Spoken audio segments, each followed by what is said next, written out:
A blue is brewing over what's going on inside this pink building in Zara Street. 15 months after police closed a brothel operating on the premises, Newcastle Patrol Commander Superintendent Ian Cleary is keeping an eye on a new agency in the same building called Zara Escorts.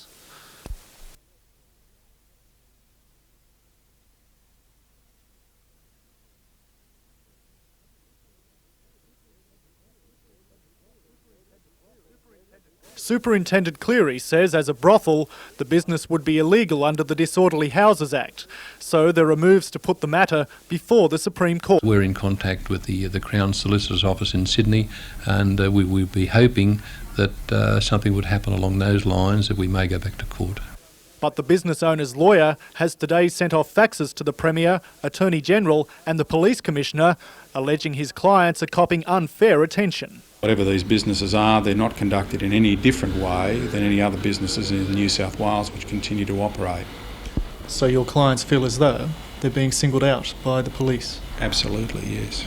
I can assure you that all escort agencies in Newcastle City are being looked at, and any escort agency that feels that they aren't being looked at, then they're under a false hope. Scott Bevan, NBN News.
Fog drifted in over what's usually a year-round battlefield.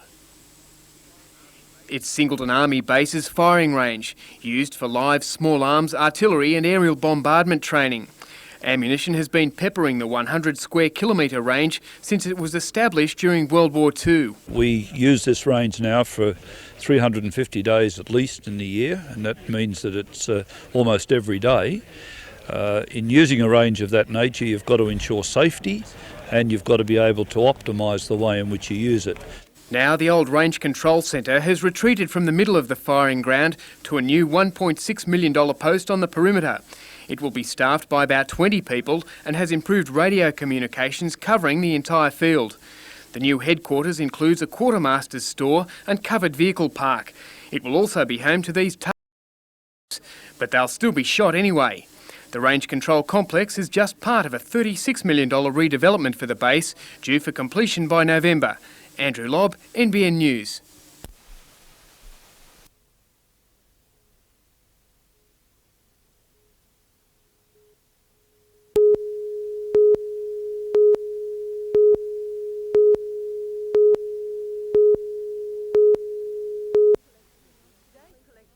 Today's collection of bins completed the 2-month trial of the household waste recycling program.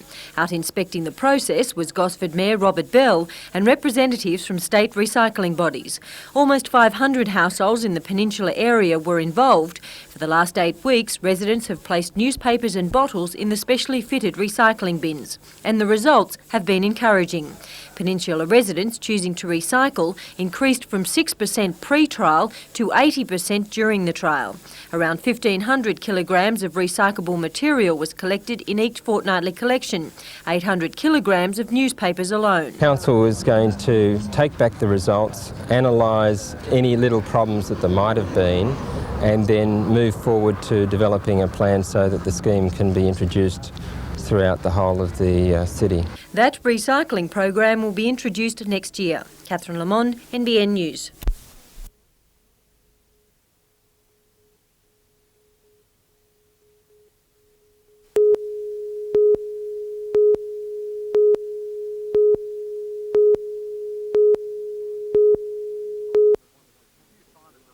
Few fighters have wanted to Tanglewood Zoo after watching his performances. Bramble, who is still highly ranked, will propel Zoo towards the international spotlight. Sky Channel will beam the fight to thousands of venues around Australia, except in the Newcastle viewing area. The main undercard for the August 23rd fight at the Newcastle Entertainment Centre will be the long-awaited grudge match between Craig Peavy and Justin Rousell.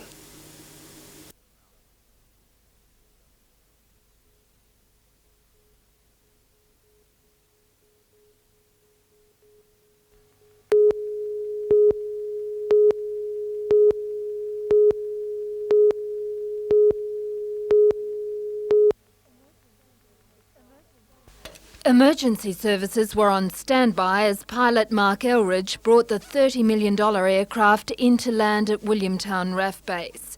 The flap of one of the wings had come off during a training exercise about 70 kilometres out to sea. The loss of this part of the wing meant that the plane reached a speed of 180 kilometres as it landed. Had to land at a much higher speed than I would normally. Commander in charge of the squadron, Alan Tithridge, praised the pilot's skill in controlling the plane. If you try to lower the flap, then only one flap would have come down because the other one was obviously missing, and the aeroplane then would have rolled and been difficult, almost impossible to control. Closer inspection revealed that as the wing flap came away, it clipped the tail of the plane, causing further damage. The Air Force has launched an investigation into why it happened. We suspect it's something to do with either stress or fatigue on one of the supporting hinges to this particular flap. This isn't the first time that something like this has happened to an F-18. The same problem has occurred in several Hornets in the United States. The problem has appeared in Hornets that have clocked up more than 1,500 flying hours. The RAF will be inspecting all of its older aircraft for this type of fault. Jane Anderson, NBN News.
Despite resigning from the Knights on Tuesday, Mike Armstrong says he'll always have a strong commitment to the team. Today, Armstrong, Knights chairman Michael Hill and director Kevin Smith were in Sydney to meet with the New South Wales Rugby League's Finance Committee. The main topic of conversation, the Knights' estimated $175,000 loss this season, the club's $2 million debt and ways of reducing it. The solution, Michael Hill says, won't be a simple answer. He believes a helpful factor would be if the state government shared the financial burden. After all, the debt that we have relates to the building of this ground. The ground's owned by the New South Wales government. Another possible solution, the Knights linking up with a licensed leagues club. There really is only one leagues club in Newcastle, or licensed club in Newcastle, whose objects allow for that, and that would be West Leagues Club. Mr Hill says he anticipates talks with Newcastle Western Suburbs in the near future. Late this afternoon, the word from the meeting was there'll be no immediate solution. Any proposals discussed with the Finance Committee must go before the New South Wales Rugby League Board before being made public. However, the league has agreed to cooperate with the Knights in restructuring their heavy debt burden. Mr Hill hopes to schedule further talks with the league and state government within the next few weeks. As for what 1994 presents, Mr Hill says most player signings are complete, with the exception of Paul Harrigan, whom he expects to sign within the week. Mr Hill also hinted there may be 2 additional, as yet unnamed, signings.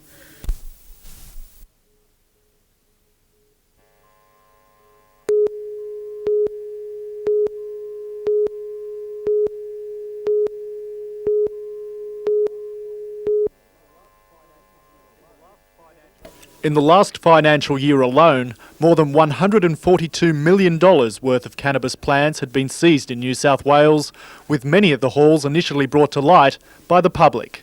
To keep open the communication lines between officers and the community, the police are conducting the 12th Operation Noah hotline on July 21st. The focus of this year's anti-drug phone-in is speed, already the subject of a media blitz.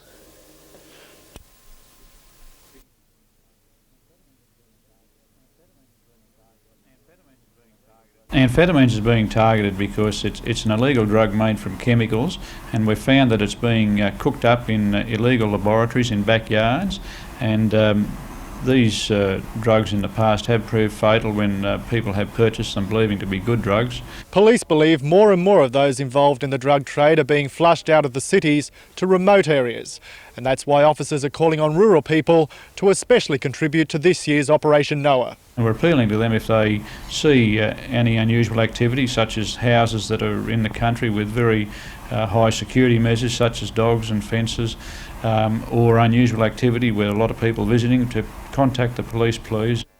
Police say they're particularly interested in hearing about those manufacturing and selling drugs. We're not specifically targeting the users, as we consider they're the victims of this terrible trade. The police hotline on July 21st will be 008 011 233. The lines will be open for 12 hours from 9 a.m. Scott Bevan, NBN News.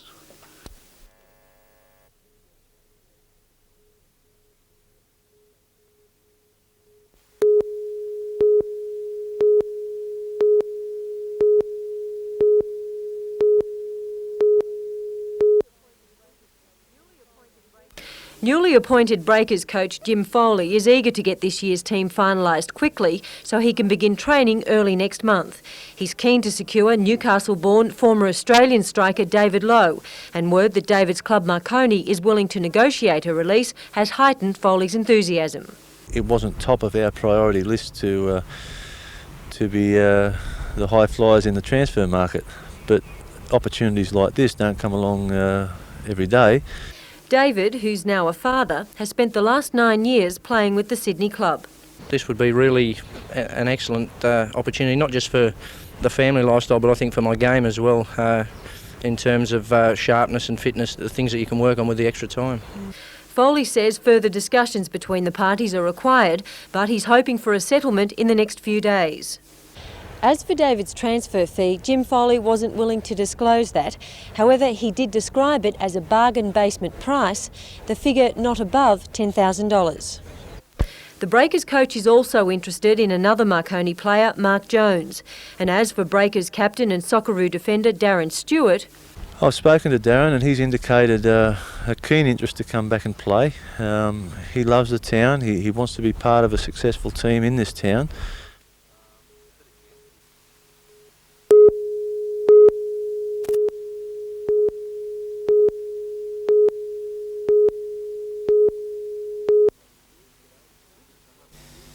visit to Hunter schools today challenged the opposition leader's claim violence in state schools is reaching epidemic proportions.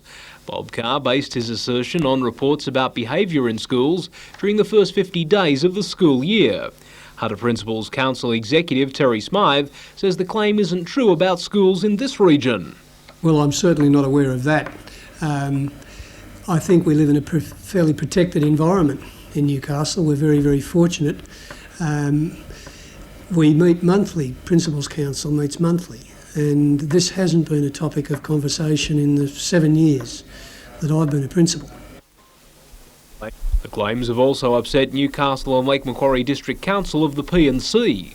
Well, I get upset from the point of view that it doesn't happen to this degree, especially in the Newcastle areas and the Hunter Valley, and it doesn't help when you have people come out and blow it up like it has been. Education Minister Virginia Chadwick says mandatory reporting of violence will make sure the problem never reaches epidemic proportions.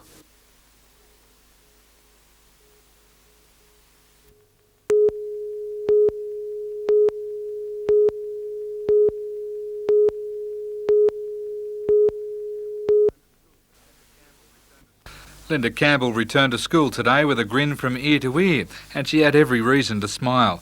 In just 3 days of competition in Germany, Linda won an amazing 5 gold medals and 2 bronze, and also won the award for Best 15-year-old Swimmer of the meet. I didn't really know how they'd go, if they'd improve or anything, so I just went out hard for it, see what happened after that. After Germany, it was a quick trip across the Atlantic to compete in California.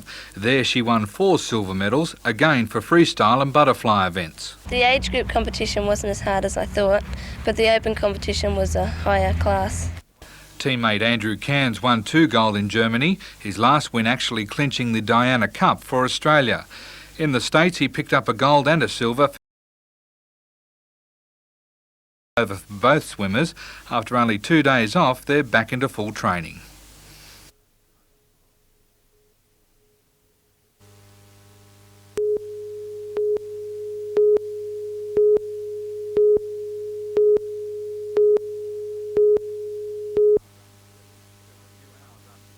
Just a few hours after stepping off the plane from Bali, Mitch Dawkins was competing in the New South Wales Northern Zone Championships. However, he didn't come up with the results everyone expected, bombing out in the first round. At first I just freaked out how cold it was, and then sort of had to get used to it and that, but it's a lot different surfing over there than surfing here for sure. In Bali, Dawkins couldn't do a thing wrong. He blitzed the world's best under-18s to clinch the World Grommet title. It's not an official award because the competition is not recognised by pro surfing bodies. However, that didn't detract from the excitement. Thanks to a new computer scoring system, as soon as he stepped out of the water, organisers told him he'd won.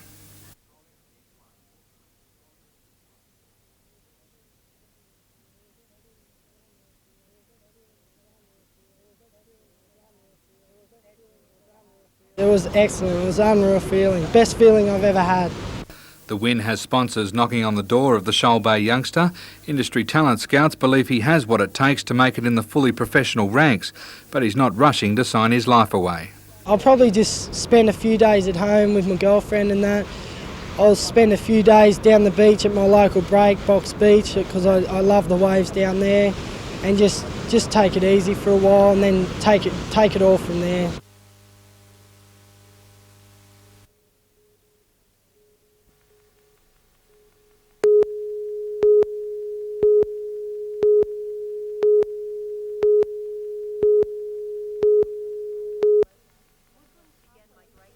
Muslims began migrating to Australia halfway through the last century. Today, 300,000 Muslims live here. In New South Wales, Arab and Turkish Muslims make up the majority of the Muslim population. But their assimilation into the society has at times been less than comfortable. Sometimes the kids on the bus shout at you and scream at you when they see you. It would be a little bit better if they understand. People think because you're different, you wear a scarf and your colour of your skin may be brown, that they're different. At 57, Margaret has 6 children and 29 grandchildren. Maitland for more than 30 years. For 21 of those, she worked as a clothes examiner in Rutherford. An Australian-born Muslim, Margaret says she's as Aussie as they come. Her wardrobe includes national costume plus Western attire like tracksuits, but it's when she wears her veil people stare. Today, Margaret joined with people from other cultures to discuss Muslims' concerns and ways of them.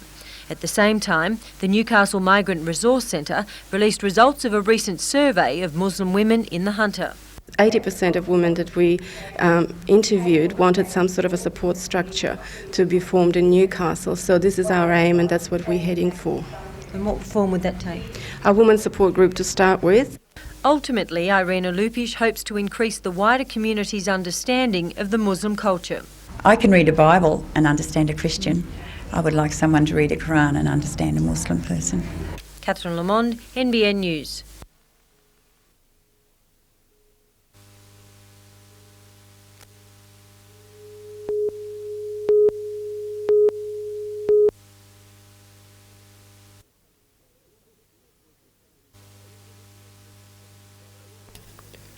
For Faye Cook, the exploits of family dog Rom have certainly bitten the hip pocket. The 8-year-old Chow Chow has put the family on the wrong side of the law 8 times in 6 months. His offence, escaping from home and trespassing in Blackbutt Reserve, which doesn't welcome his visits. A pedestrian underpass aiding the streetwise runaway. He uses the underpass. We live across the road from the underpass with the highway between us, and he uses the underpass to get over there, not across the highway. Having cost hundreds of dollars in fines, do the Cooks have a remedy? No, well, work here is nearly finished anyway, so that when the builders leave, he hasn't been out for a while. They say you can't teach an old dog new tricks, but Rom is drinking to staying on the right side of the law.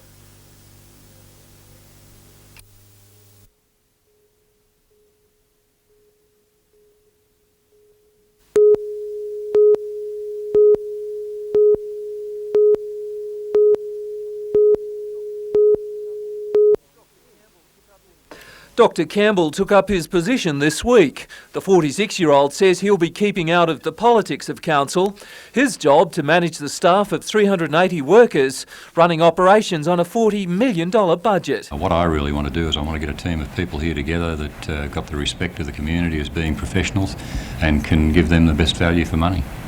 He signed a 5-year performance-based contract on around $120,000 per annum, a rate almost double that paid to his predecessor. A chemical engineer by training, he's held several high-profile administrative positions, head of the Mines and Energy Department in the Northern Territory and the town clerk at Brisbane Council. So why has he taken... I look on it as challenging. I think big cities have got too much inertia, and in a way it's very difficult to achieve things in those areas. Meanwhile, work has begun to refurbish the old Port Stephens Council chambers. $1 million is being spent to develop a community care centre. The job should be finished in 5 months. Peter Ryan, NBN News.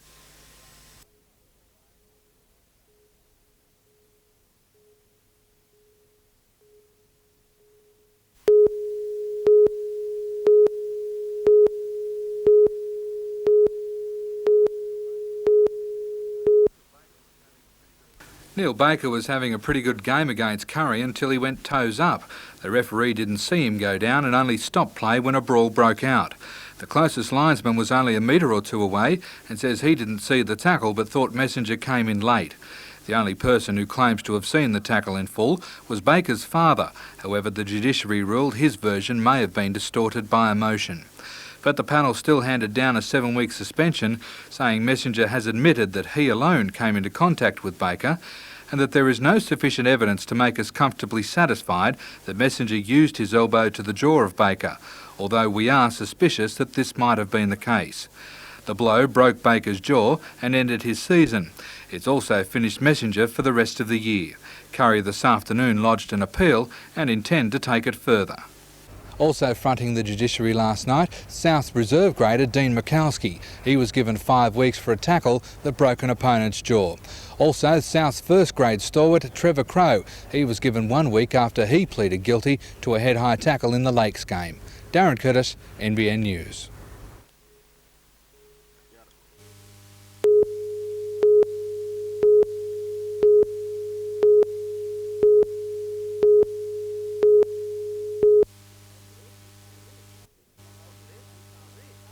From this to this, the home of the Newcastle Falcons is being transformed into a speedway track that will see more than 40 riders from across the country compete in an indoor speedway spectacular.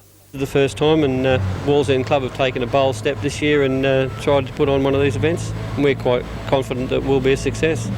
More than 250 tonnes of dirt is being laid on the concrete floor and plywood sideboards set up to create a fast, first-class track. We're expecting that there'll be a lot of action.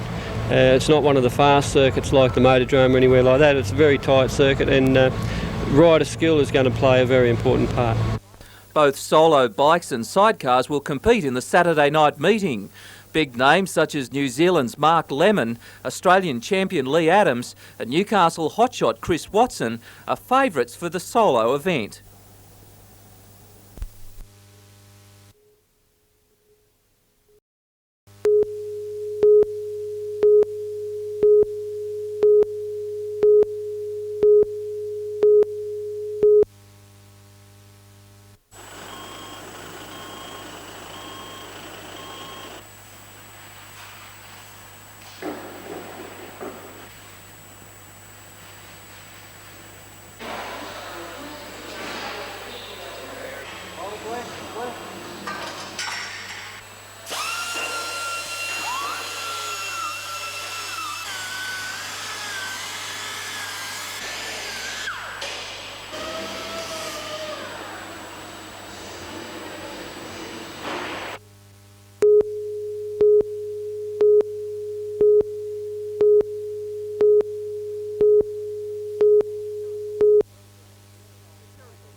Terrigal is a well-known beachside holiday spot, but it was no picnic for the Wallabies today in a solid 2-hour workout.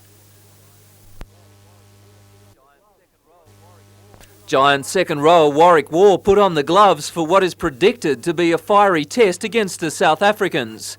The only problem for the Australians, winger Campese has a thigh strain and Jason Little, who was excused from training, has a calf injury. Both players are expected to be fit for the test. The Wallabies concentrated on back row play, making sure their forwards are onto the ball before the Springboks. Meanwhile, the South Africans have dropped a selection bombshell. Elusive 5'8" Henny LaRue, who played strongly against New South Wales last weekend, has been dropped, replaced by Joel Stransky. LaRue scored one try and set up another. It's believed the Springboks are looking for a stronger kicking game. Peter Ryan, NBN News.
The death of 27-year-old Reggie Lewis has shocked many in the basketball fraternity.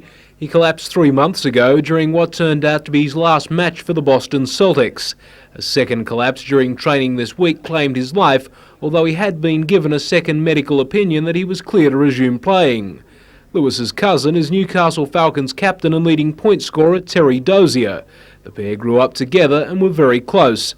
Despite his cousin's death, Dozier will line up for the Falcons against Canberra in the national capital on Saturday, before flying to the US to attend Reggie Lewis's funeral early next week.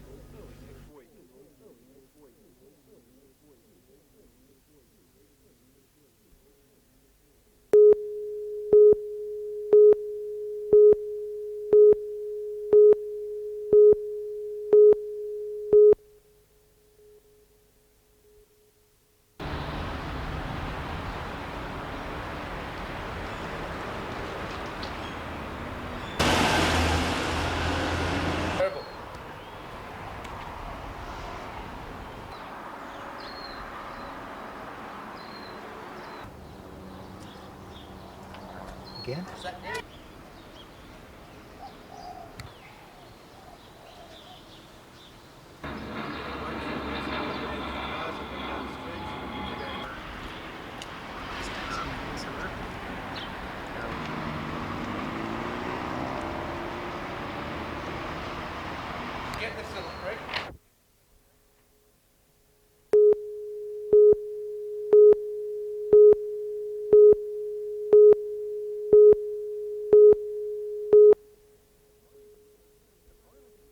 The final between Terry McCabe of Newcastle's Alder Park Club and Rex Johnston from Belrose was a fitting end to the week-long Invitational Prestige Singles.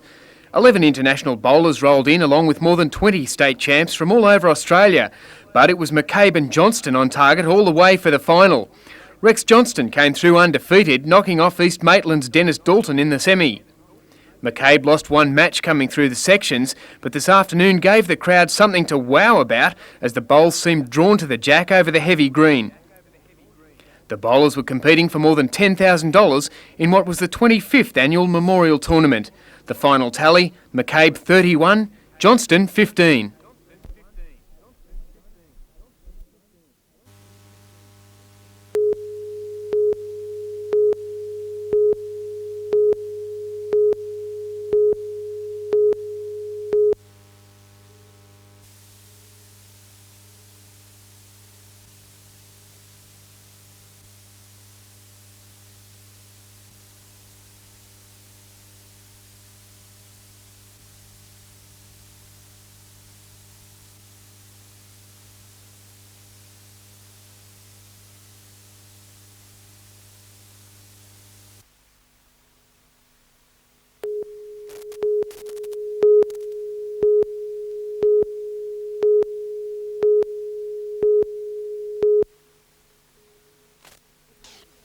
In 1982, Hunter Water introduced the user pay system, whereby water bills were based on a service fee plus water used and not on the value of a property. This system has not, however, been implemented across the board. Householders are on the user pay system, but the business and commercial sectors still pay some property-based charges. Over the last 10 years, we've reduced our reliance on property taxes from around 90% of our total revenue back to around 5 or 6%.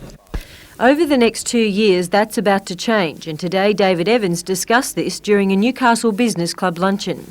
The aim is to remove the property tax for the business sector by 1996. And thus they're able to either have more money to spend in their own pockets, or if their employers are better able to employ people. Under the current water pricing system, businesses pay out around $9 million annually to the Water Corporation. While the user pay system could potentially mean lower costs for businesses, the question remains as to how the Water Corporation will compensate for the revenue loss. Hunter Water says this will be achieved through productivity improvements and no enforced staff cuts. Mr Evans envisages Sydney following suit, eventually implementing the user pay system for industry and business as well as for residents.